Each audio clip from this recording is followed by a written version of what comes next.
My name is Ralph Ruston. I was born at a little place near Manchester, the north of England, called Staley Bridge. My childhood was fairly hard because it was all through the war years, so I spent most of my life and evenings in air raid shelters, either in ground or under a big steel table, and I had to be working even when I was only at the age of 12 and 13. I used to be tiling roofs. It was a hard life then. I never thought about going to sea until one of my relations, who was in the Merchant Navy, came home and brought these nice things from Argentina. And when I saw them, I thought, that's something I want to do, travel the world. So at the age of 15, I just left home and went to sea. And that's when I first started off as a bellboy on the Queen Mary. And from there on, I just never looked back because the Cunard was the best. When I first arrived into the dock gates and I could see the Queen Mary, it was unbelievable how big it looked. I'm just a little tide and I couldn't see the end of it. It was so long. It was a fantastic sight. For in her days, of course, she was the biggest and the best. The Queen Mary is enormous, but her greatness isn't measured in tons. The Mary is part of the history of the sea.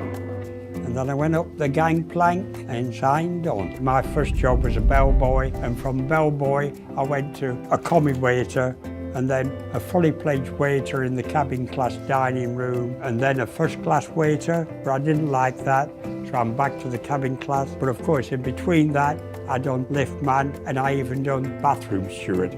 We used to work between 10 and 12 hours a day, pretty near non-stop. I sometimes think, gee, how did I manage all that hard work and long hours? But it was fantastic on the other hand, and we just loved it. On the Queen Mary, for some reason or other, everybody seemed to come together. It was more of a family.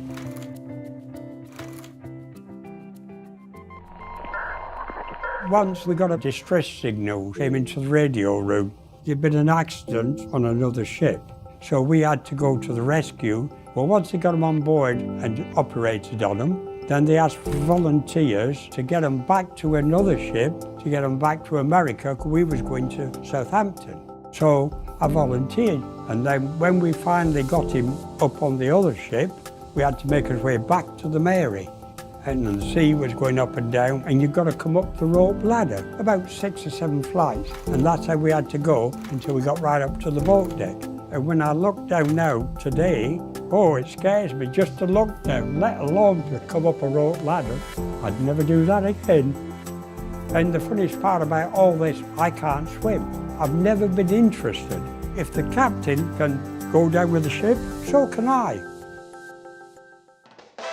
I was on the Queen Mary during the golden years, from the 50s up to 1962. Some people was travelling on the ship not to get between New York and England. They was travelling on the ship just to be on the ship because of all the big events they had, the dances, the shows, and especially if it was New Year's Eve on the ship. That was a big thing. It was some party, and boy, did they party. The Mary was packed. 2,000 passengers every voyage. Kings, queens, film stars, the politicians, the officials, the businessmen. Everyone who was anyone crossed in the Mary in those days. There was champagne flowing, balloons flying, bouquets of flowers. And of course, in them days, it was all posh dress, mink coats, high-heel shoes. I met a lot of celebrities, film stars, royalty, like the Duke of Windsor, Mrs. Simpson, Liberace, Rock Hudson, and also Princess Wilhelmina. That was a feather in my cap. I was sitting at home thinking one night, I thought I'd like to go and visit my girlfriend from the 1950s, the RMS Queen Mary.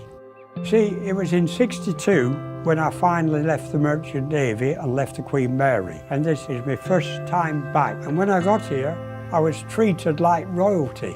I just couldn't believe it. And after seeing her again, I still love her. She's still a great ship. She's still my girlfriend. The Queen Mary actually is like a magnet. There's something about this ship that keeps bringing you back. She's not like other ships. She's got a heart and a soul. As I walk around the ship now, it keeps bringing back memories. He was very proud to be on the biggest ship, the fastest ship. It was a great time. I really loved it, and I'd like to go through it all again. I'd love to go through it all again.